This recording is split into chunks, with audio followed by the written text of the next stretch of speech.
រុកអារាំងអ្នកតាមចាស់ព្រៃសូមធ្វើសាងសៃក្តីស្នេហ៍ខ្ញុំផងថាខ្ញុំស្ម័គ្រពិតមានមិត្តស្នេហ៍ស្រងដួងចិត្តចាំចងអត់មងសោះឡាយណា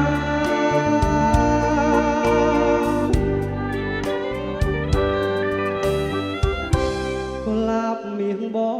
ងអូនមានគុណណាស់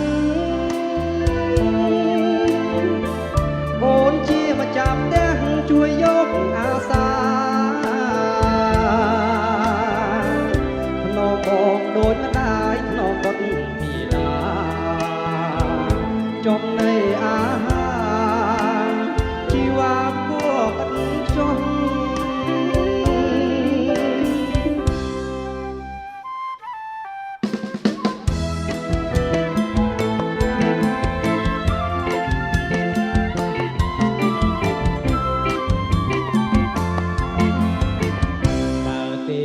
ជួយឲ្យភ្នែកបងភ្លឺ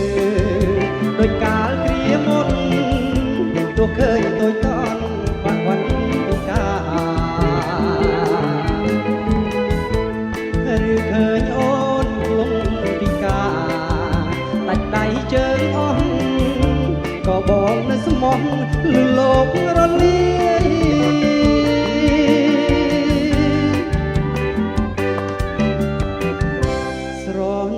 អូនណាស់អាណិតអូនណាស់បងសូមប្រកាសពាក្យពិតមានន័យបើបងក្បត់អូនសូមឲ្យម្ចាស់ត្រី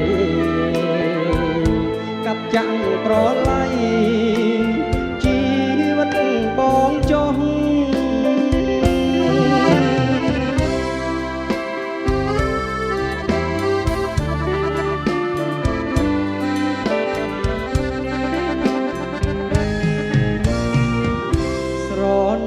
អូនណាស់